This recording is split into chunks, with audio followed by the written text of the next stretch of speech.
빈 배에 오르신 주님이라는 제목으로 말씀을 함께 나누겠습니다. 우리가 하나님 앞에 말씀을 듣는 태도, 말씀을 어떤 마음으로 듣느냐 하는 것은 참 중요합니다. 특별히 말씀을 들을 때 우리가 가져야 될 가장 중요한 마음 중에 하나가 수용성입니다. 말씀 앞에선 사람의 가장 필요한 것은 성경에 대한 많은 지식보다 열려있는 마음입니다. 익숙한 본문이라도 겸손히 들을 때 하나님은 그 말씀을 통해서 우리를 새롭게 만나 주십니다. 지난 한 주간 신방 중에 우리 성도님과 나눈 대화 중에 잊혀지지 않는 대화가 있어요. 그 성도님이 예배를 드리며 하나님 앞에 나아갈 때마다 하신다는 기도입니다. 이런 기도셨어요. 하나님, 초등학생이 말씀을 전한다고 해도 은혜 받게 해주세요. 하나님, 초등학생이 말씀을 전한다고 해도 은혜 받게 해주세요. 이렇게 늘 기도하시며 말씀을 듣고 예배를 참석하신다는 거예요. 여러분, 하나님 앞에 어떤 말씀이든 하나님 말씀 제가 겸손히 듣겠습니다 라는 그런 수용적인 태도 아닙니까? 그 성도님의 그 기도가 계속 마음에 남았습니다. 말씀을 전하는 사람이 누구든 상황이 어떠하든 하나님께서 말씀하시면 듣겠습니다라는 이 태도. 하나님께서 우리에게 요구하시는, 우리에게 바라시는 마음은 바로 이 말씀에 대한 수용적인 태도인 줄 믿습니다. 오늘 본문처럼 익숙한 본문을 우리가 대할 때 특별히 그런 마음이 필요합니다. 왜 그럴까요? 우리가 안다고 생각하면, 익숙하다고 생각하면, 들었다고 생각하면 우리는 그 말씀이 내 앞에서 하나님의 음성을 들려주고 있지만 듣지 못하고 지나칠 때가 있기 때문에 그렇습니다. 오늘 이 익숙한 말씀 앞에서 다시 우리의 마음이 열리길 원합니다. 내가 아는 말씀으로만 듣지 않고 오늘 내게 들려주시는 하나님의 음성으로 들려주시길 축원합니다. 오늘 본문은 단지 실패해도 다시 도전하라는 말씀이 아닙니다. 순종하면 성공한다는 단순한 교훈도 아니죠. 이 말씀은 빈배 같은 우리의 인생에 주님이 어떻게 우리를 찾아오셨고 주님은 우리의 빈배를 그냥 지나치지 않으시고 그 빈배를 말씀으로 채우시고 그리고 그 말씀 앞에서 우리 자신을 보게 하시고 또 새로운 사명을 주시는 아름다운 이야기입니다. 오늘 이 말씀을 통해서 세 가지의 영적인 진리를 나누기를 원하는데요. 첫 번째는 빈배가 말씀의 자리가 된다는 것입니다. 누가복음 5장에 게네사렛 호숫가의 한 아침에서 시작을 하는데요. 밤이 지나가고 날이 밝았습니다. 사람들이 예수님의 말씀을 듣기 위해서 호숫가에 모였어요. 5장 1절의 말씀인데요. 무리가 몰려와서 하나님의 말씀을 들을새 예수는 게네사렛 호숫가에 서서 여러분 우리에게 이 본문의 사건을 생각하면 우리에게 기억에 가장 빨리 떠오르는 것은 바로 예수님의 말씀에 순종해서 어부인 베드로와 그리고 많은 그 주변에 모인 사람들이 만선을 이루었다는 거예요. 근데 본문의 시작은 그 내용이 아닙니다. 본문의 시작은 예수님께서 말씀을 전하신 거예요. 누가는 말씀을 듣기 위해 모인 무리와 그들에게 말씀을 전하시는 예수님의 모습을 차근히 설명하고 있습니다. 예수님은 호숫가에 서 계셨고 사람들은 예수님의 말씀을 듣기 위해 모여들었습니다. 그러다가 예수님은 그들에게 더 말씀을 잘 전하기 위해서 호숫가에 세워져 있는 배 두 척을 보셨어요. 그 배에는 어부들이 나와서 그물을 씻고 있었습니다. 여러분 그 장면을 한번 떠올려 보세요. 하루 온종일 여러분이 아마 동해안이나 서해안 바닷가에서 숙박을 해보신 분이라면 밤늦게 불을 켜고 고기를 잡는 그런 이 수평선에 배가 가득한 것 보셨을 거예요. 밤새 조업을 마쳤습니다. 근데 안타깝게도 그 조업에서 얻은 것이 없어요. 그래서 조업을 마무리하고 그물을 싣고 있습니다. 지금 시몬도 그 자리에 있었던 거죠. 갈릴리 바다를 잘 아는 어부였기 때문입니다. 근데 그 밤에는 그들이 그동안 얼마나 많은 경험을 했고 얼마나 많은 물고기를 잡았든 상관없이 그 배는 아무것도 없었습니다. 지금 그 되게 힘든 마음으로 그물을 싣고 있었어요. 바로 그때 누가복음 5장 3절에 예수님께서 그 배에 오르세요. 5장 3절입니다. 예수께서 한 배에 오르시니 그 배는 시몬의 배라. 육지에서 조금 떼기를 청하시고 앉으사 배에서 무리를 가르치시더니, 예수님은 직전에 회당에서 권위 있는 말씀을 전하셨고 그리고 병든 자들을 고쳐주셨습니다. 그런데 예수님은 그저 종교적인 공간이 아니라 아주 삶의 자리, 일상의 자리로 찾아오셔서 이제 말씀을 전하고 계셔요. 그리고 밤새 수고했지만 아무것도 얻지 못한 시몬의 그 빈 배에 오르십니다. 여러분, 시몬에게 그 배는 실패 흔적이죠. 그런데 예수님이 그 배에 오르자 그 배는 말씀으로 채워지기 시작합니다. 여러분, 이것이 본문에서 우리에게 주시는 첫 번째 은혜입니다. 예수님은 우리에게 완전하고 정돈된 상태에서 우리에게 찾아오셔서 우리에게 은혜 베푸시는 것이 아니라 우리가 아무것도 가지고 있지 않을 때, 준비되지 않을 때 우리의 인생에 예수님이 오셔서 말씀으로 채워주신다는 거예요. 이것이 본문의 순서입니다. 시몬의 배가 먼저 채워진 것이 아니죠. 예수님이 먼저 그 배에 오르셨어요. 문제가 먼저 해결된 것이 아닙니다. 말씀으로 예수님이 먼저 찾아오셨어요. 그리고 나서 그 빈배가 채워집니다. 여러분, 우리의 삶에도 빈배와 같은 자리가 있습니다. 아무리 애를 써도 변하지 않는 삶의 자리죠. 더 해봐도 소용이 없다 생각하는 자리입니다. 누군가에게 말하기 어렵지만 이미 마음으로 접어버린 자리입니다. 이 관계는 이제 어려울 것 같다. 이 문제는 더 이상 달라지지 않을 것 같다. 내 믿음이 여기까지인가 보다. 더는 안 된다. 바로 그런 빈배와 같은 자리가 있습니다.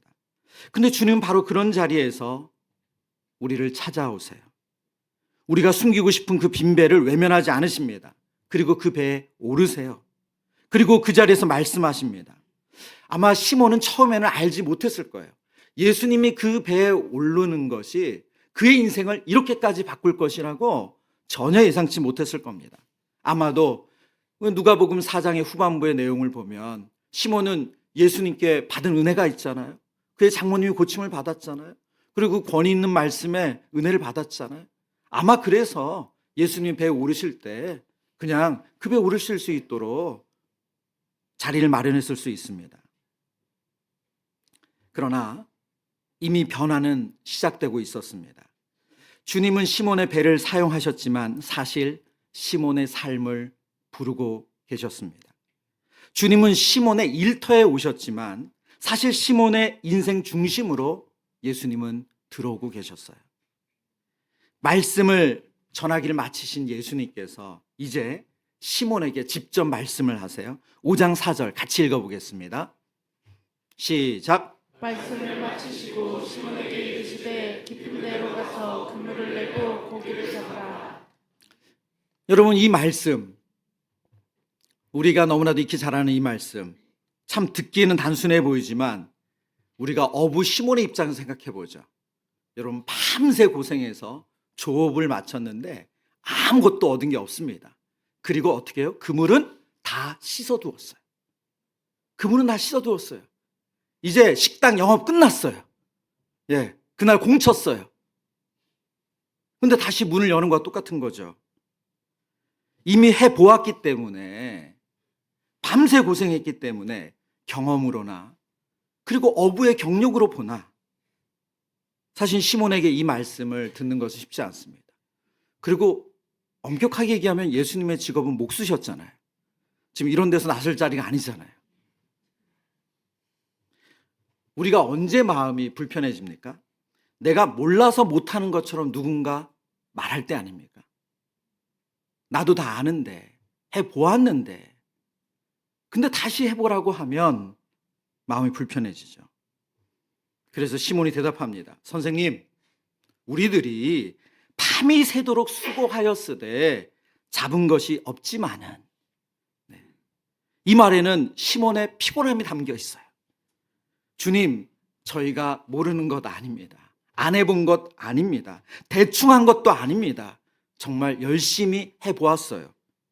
그런데 아무것도 잡은 게 없습니다. 우리도 이렇게 말씀할 때가 있지 않습니까? 주님, 제가 기도하지 않은 것 아닙니다. 노력하지 않은 거 아닙니다. 제가 가정을 포기한 것도 아닙니다. 제 일을 가볍게 여기는 것도 아닙니다. 그런데 없어요. 잡은 게 없습니다. 오늘 본문에 보면 시몬의 말은 거기서 끝나지 않았죠. 5절 하반절인데요. 말씀에 의지하여 내가 그물을 내리리이다. 주님, 밤새 우리가 수고해서 애를 써봐도 잡은 것이 없지만은, 그런데 주님이 말씀하시니까 그 말씀 의지해서 내가 그물을 다시 내리겠습니다. 여러분, 바로 이것이 믿음의 시작입니다. 시몬에게는 두 개의 목소리가 들렸을 거예요. 첫 번째, 밤새 수고한 경험의 목소리입니다. 해봤는데, 내가 그래도 그렇지, 내가 어분데, 이 목소리. 그러나 우리 주님께서 말씀하시는 깊은 데로 가서 그물을 내려라. 시몬은 이 현실을 지금 가볍게 여기지 않습니다. 자신의 노력도 가볍게 여기지 않아요. 밤이 새도록 수고했다, 잡은 것이 없다고 분명히 말합니다. 그렇지만 주님이 말씀하시니까 제가 그 말씀 의지해서 다시 해보겠습니다. 여러분, 믿음은 현실을 부정하는 것이 아니에요. 피곤하지 않은 척하는 것도 아닙니다. 실패가 없었던 것처럼 가장하는 것도 아닙니다. 믿음은 현실을 알지만 그 현실이 우리 인생의 마지막 말이 아닌 거예요. 내 경험을 인정하면서도 내 경험이 최종 권위가 되지 않는 것입니다. 내가 해본 경험, 계산이 있지만 그것을 멈추고 주님의 말씀을 따라 한 걸음 더 내딛는 것입니다. 깊은 데로 가라 말씀하시는 이 말씀은 단순히 성공 구호가 아니에요. 더 큰 꿈을 가져라, 더 과감하게 도전해라, 이런 구호가 아닙니다. 깊은 데로 던지라는 그 말씀은 내 경험을 내려놓고 주님의 말씀을 따르는 것입니다. 내가 주인 되어 판단하던 자리에서 내려와서 말씀 앞에 무릎을 꿇는 거예요. 여러분, 저와 여러분에게 그런 주님이 원하시는 깊은 자리가 있을 수 있습니다. 해보았는데, 애썼는데, 정말 수년 아니 수십 년 정말 노력했는데 바뀌지 않는 그런 깊은 데 같은 자리가 있을 수 있어요. 그런데 주께서 오늘 우리에게 주시는 말씀의 도전으로 주님의 음성을 듣고 우리가 다시 이전과 똑같은 행동이라 할지라도, 똑같은 자리라 할지라도, 똑같은 대상이라 할지라도 순종하는 것, 주님이 그것을 바라신다는 거예요. 여러분, 중요한 것은 깊은 데라는 장소가 아니죠. 중요한 것은 말씀에 의지하여 라는 믿음의 고백입니다. 주님은 우리의 인생의 빈배에 말씀으로 찾아오셔서 바로 깊은 데로 그물을 던지라 말씀하십니다. 주님이 오르시면 그 배는 말씀의 자리가 됩니다. 그리고 주님이 말씀하실 때 우리는 순종의 기회를 얻습니다. 그리고 그 말씀에 의지하여 작은 한 걸음을 내디딜 때 우리는 놀랍게 우리의 인생의 사명을 발견하게 됩니다. 여러분에게 그 은혜가 있으시길 바랍니다. 주님, 밤이 새도록 수고했지만 잡은 것이 없습니다. 그러나 주의 말씀 의지해서 다시 그물을 내려보겠습니다. 두 번째, 오늘 성경은 우리에게 죄의 자각이 은혜의 시작임을 알려주세요. 말씀 의지해서 내가 그물 내리겠다라고 믿음으로 고백한 시몬, 5장 6절을 볼까요? 어떤 결과가 있었는지. 5장 6절 같이 읽습니다. 그렇게 하니 고기를 잡은 것이 힘이 많아 그물이 찢어지는지라. 여러분, 이 말씀을 읽으시면서 크게 아멘 하셔야 되시는 거 아닙니까? 예, 저와 여러분의 인생의 빈배에 주의 말씀에 순종했더니 이렇게 잡은 힘이 많아 그물이 찢어지는 은혜가 있으시길 축원합니다. 예, 확실히 커졌습니다. 여러분, 얼마나 놀라운 장면입니까? 목수이신 예수님의 그 음성에 순종해서 잡은 것이 없지만은, 밤새 애를 써봤지만은 아무것도 이룬 것이 없지만 주님의 말씀 의지해서 그물을 내렸어요. 그런데 그 물고기가 그냥 조금 걷어들인 것이 아니라 얼마나 많이 물고기가 잡혔는지 그물을 그 배에 탄 사람들로만 올릴 수가 없었어요. 그래서 옆에 있는 배의 사람들까지 와서 같이 그 그물을 올려야만 됐습니다.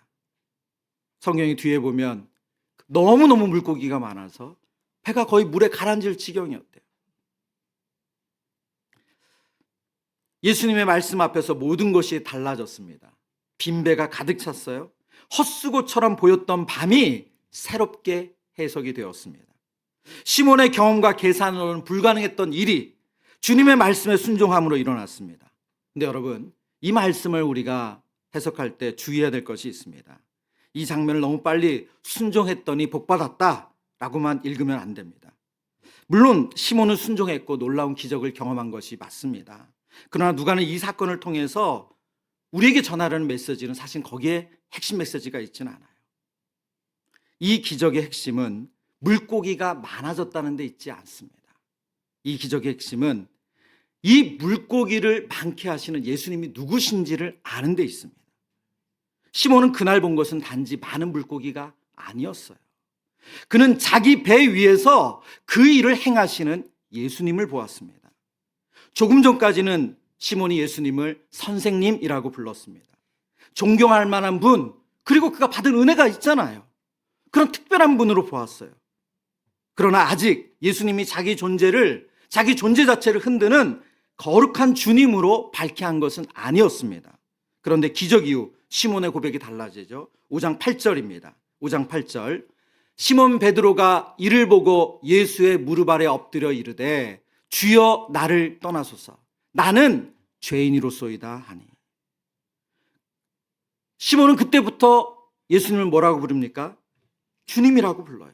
그는 단지 그가 좋은 말씀을 전하는 권위 있는 선생님이 아니라 참되신 하나님으로 봅니다. 자기 존재를 꿰뚫어 보시는 거룩한 주님으로 봅니다. 여러분, 이것이 시몬의 변화고 저와 여러분의 인생에 일어나야 될 변화인 줄 믿습니다. 여러분들 이 본문을 보면 사실은 좀 본문이 자연스럽지 않지 않습니까? 여러분, 만선의 기쁨을 누리면 뭐부터 해야 돼요? 기뻐해야죠. 환호해야죠. 자랑해야죠. 그게 먼저 아닙니까?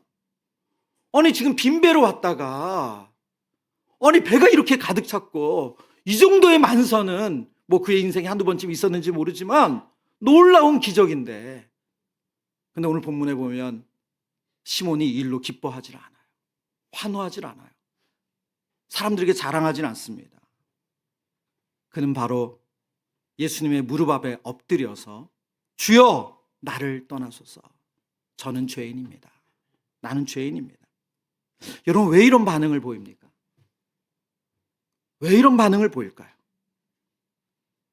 하나님께서 행하시는 이 압도적인 기적 앞에서 그는 바로 그분이 누구신지를 알게 됐고, 그분이 누구신지를 알게 되니까 자기 자신이 어떤 사람인지를 깨닫게 됐어요. 여러분, 이게 은혜예요. 저와 여러분의 삶 가운데 이 은혜가 있어야 됩니다. 그냥 우리가 애써서 수고해서 얻은 결과에 대한 감사가 아니라 이것은 하나님이 하셨다. 그 하나님의 능력과 거룩하심 앞에서 우리 자신을 발견하는 거예요. 거룩하신 주님을 보았기 때문에 예수님의 권세 앞에서 시몬은 자기 자신을 보게 됩니다. 사람은 하나님의 거룩하심 앞에 설 때 비로소 자신을 제대로 봅니다. 사람들 앞에서는 얼마나 괜찮은 사람인 척할 수 있어요. 남들과 비교하면서 나쁘지 않아 보일 수도 있습니다. 그러나 주님의 거룩한 빛 앞에 서면 달라집니다. 겉모습에 가려진 우리의 실체가 드러납니다.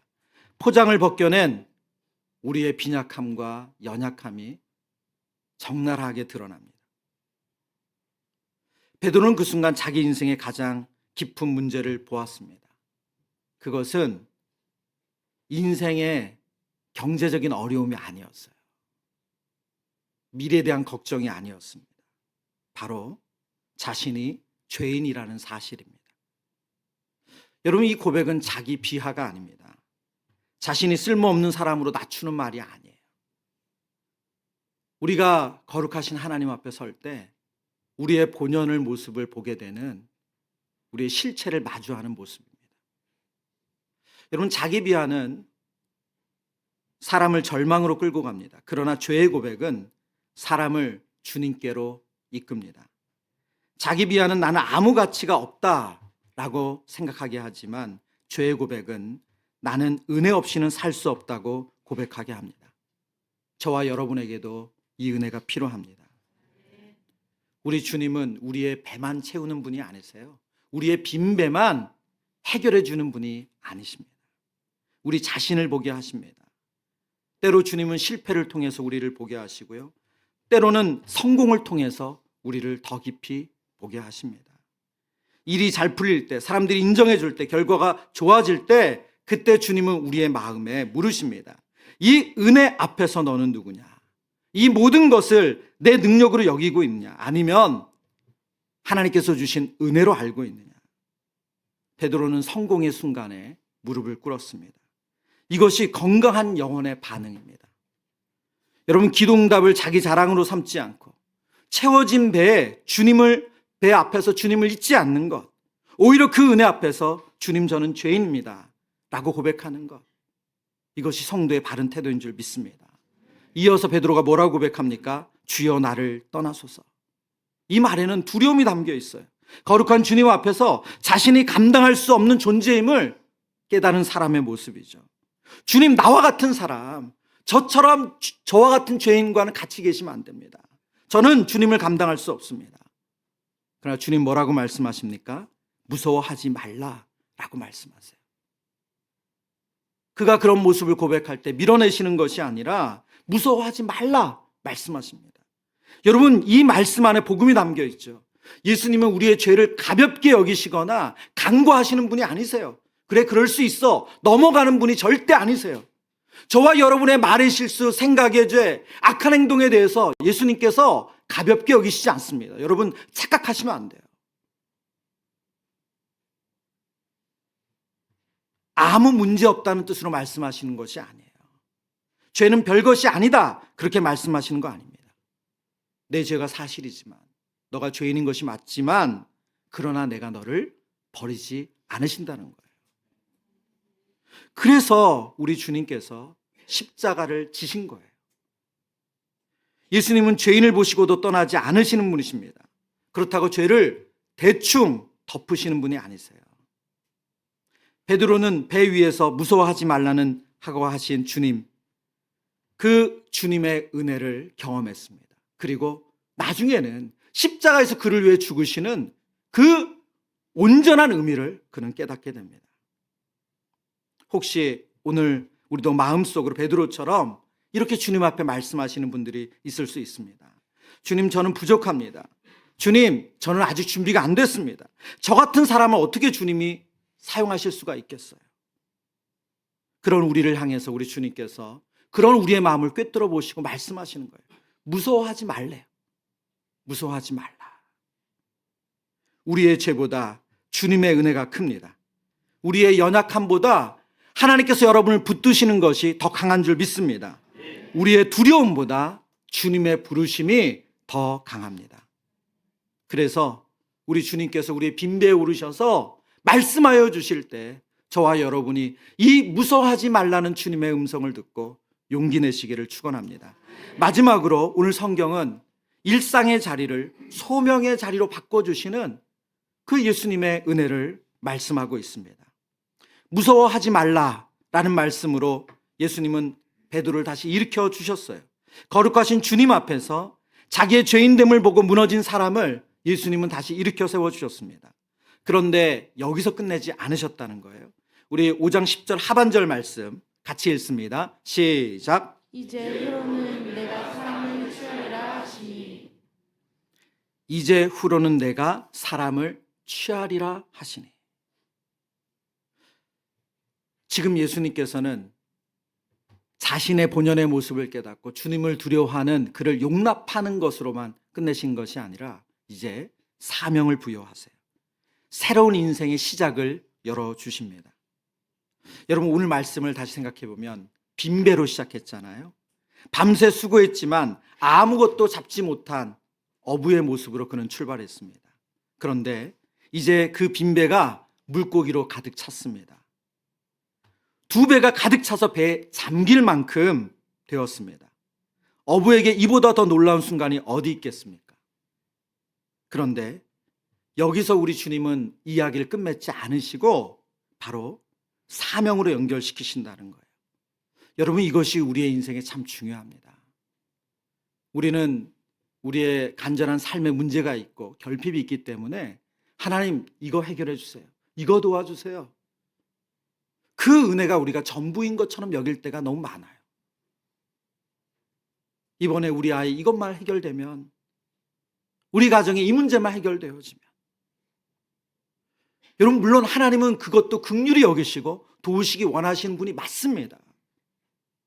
그러나 하나님은 거기서 끝내기를 원하지 않으신다는 거예요. 5장 11절입니다. 5장 11절. 그들이 배들을 육지에 대고 모든 것을 버려두고 예수를 따르니라. 오늘 말씀의 결론입니다.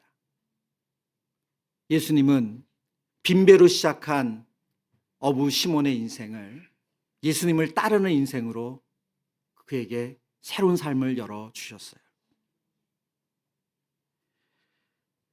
주님은 우리의 빈배를 채울 수 있습니다. 그러나 주님의 더 큰 은혜는 배를 채우는 데서 끝나지 않는다는 거예요. 주님은 배를 채우신 뒤 그 배보다 더 크신 주님 자신을 따르는 사명을 주십니다. 앞서 말씀드린 것처럼 우리는 우리의 사명이 우리의 인생의 결핍을 해결하는 것으로 너무나도 좁게 제한적으로 볼 때가 있어요. 우리 아이 잘 키우는 것 너무나도 귀한 사명 맞습니다. 하나님 부여하신 사명이 맞아요. 여러분의 허락하신 직장에서 여러분이 그 일 잘 해내는 것, 이 프로젝트 잘 감당하는 것, 그것도 귀한 사명이 맞습니다. 교회에서 맡겨주신 자리, 그 섬김의 자리를 잘 감당해내시는 것, 그것도 맞습니다. 그럼 우리에게 본질적인 사명이 있어요. 바로 우리 주님을 따르는 거예요. 그 일만 하고 그치는 게 아닙니다. 예수님이 베드로에게 뭐라고 말씀하셨습니까? 이제 후로는 내가 사람을 취하리라. 여기서 취하다는 말은 사람을 이용하거나 자기 편으로 끌어모은다는 뜻이 아닙니다. 죽음의 방향을 흘러가는 사람을 생명의 방향으로 옮기는 일입니다. 절망 속에 갇혀 가라앉는 사람을 복음의 빛 앞으로 이끄는 것을 말씀합니다. 한 신학자가 이런 설명을 했어요. 전에는 물고기를 잡아서 죽음으로 몰고 간 사람이었는데 이제는 사람을 살리는 제자가 되었다고. 여러분 감동을 안 받으셨군요. 저는 이 비포 애프터가 너무 가슴에 와닿았는데, 전에는 물고기를 잡아 죽음으로 가져오는 어부였던 시몬이 이제는 사람을 살리는 제자로 하나님께서 바꿔주셨습니다. 여러분, 오늘 이 말씀을 우리가 잘못 묵상을 하면 이 버려두고 떠나잖아요. 그의 이 일자리를 버려두고 예수님을 따르는 삶으로 갑니다. 그럼 우리도 직장 그만두고 우리도 어디 또 딴 데를 알아봐야 되나? 내가 신학교를 가야 되나? 내가 뭘 해야 되나? 물론 그런 특별한 부르심으로 이 말씀이 적용되는 일들이 있습니다. 없는 거 아니에요. 그러나 그렇게 문자적으로 해석하시는 것은 성경이 말씀하신 취지와는 맞지 않습니다. 왜요? 우리에게 주어진 그 삶의 자리가 주님을 따르는 자리이기 때문에 그렇습니다. 그러나 이전의 베드로처럼, 이전의 시몬처럼 내 경험으로, 내 지혜로, 내 힘으로만 하려던 것은, 그리고 그것이 전부 만선의 기쁨을 누리는 것이 내 인생 최대의 목표, 이것이 시몬의 모습이었다면 달라지는 거죠. 똑같이 고기를 잡아도 이제는 내 힘이 아니라 하나님의 말씀을 의지하고, 이제는 내 영광이 아니라 하나님의 영광을 위해서 사는 그 삶의 방향이 달라지는 거예요. 여러분, 하나님께서 저와 여러분을 똑같이 그 사명의 자리로 불러주신 줄 믿습니다. 여러분의 일자리를 떠나야지만 사명의 자리 살아내는 거 아닙니다. 오늘 말씀을 묵상하면서 골로새서 3장 23절 24절의 말씀을 하나님 주셨어요. 같이 읽겠습니다. 시작. 무슨 일을 하든지 마음을 다하여 주께 하듯 하고 사람에게 하듯 하지 말라. 이는 기업의 상을 주께 받은 줄 아느니 너희는 주 그리스도를 섬기느니라. 아멘. 여러분, 무슨 일을 하든지 마음을 다하여 누구께 하는 겁니까? 주께 하듯 하는 거예요. 왜요? 우리의 섬김의 대상이 누구이시기 때문에? 주님이시기 때문에. 여러분, 우리의 자녀들을 주께 대하듯 하셔야 돼요. 여러분의 배우자를 주께 대하듯 하셔야 돼요. 교회에서 성도들 안에 관계를 대하실 때 여러분이 주께 하듯 하셔야 됩니다. 직장에서 상사든 부하직원이든 여러분이 주께 하듯 하셔야 돼요. 그러나 그분들의 마음을 얻기 위해서가 아니라 더 근원적으로 우리가 그들을 주께 하듯 함으로 누굴 섬기는 겁니까? 주님을 섬기는 거예요. 그들의 인정, 그들을 통해서 받는 어떤 유익이 우리의 목표가 아니라 바로 주님을 섬기는 것이 우리의 목표예요. 저는 간혹 우리 성도님들 신방할 때 자녀들에게 미안하다는 말씀을 많이 하시는 우리 성도님들이 계세요. 목사님, 제가 더 경제적으로 여유가 있었다면 우리 아이들 더 뒷바라지 잘해줬을 텐데, 제가 목사님 내가 건강해가지고 우리 애들 더 막 손주도 봐주고 이럴 수 있었으면 좋았을 텐데, 그런 말씀을 하시는 우리 성도님들 종종 뵐 때가 있습니다. 그러면 그런 권면을 드려요. 집사님이 자녀를 향한 마음 너무 귀하신데, 너무 좋으신데, 그러나 미안하다는 말씀은 좀 줄이셔도 되겠다고. 왜 그런 줄 아세요? 여러분, 우리가 그 아이들의 필요를 다 채우는 거, 자녀들의 필요를 다 채우는 거, 그게 우리의 사명이 아니에요. 우리의 사명은 뭡니까? 그 아이들이 주님을 의지하게 하는 거예요. 주님을 만나게 하는 거예요. 여러분, 그거 모르세요 라는 말이 아니라 우리의 인생에 해결할 수 없는 결핍을 만났을 때 어떻게 하나님을 만나게 할 것인가, 그게 우리의 사명이지. 여러분, 대출 받아가지고 이것저것 다 해가지고 어떻게든 해주고 그 자녀도 별로 안 기뻐할 수 있어요.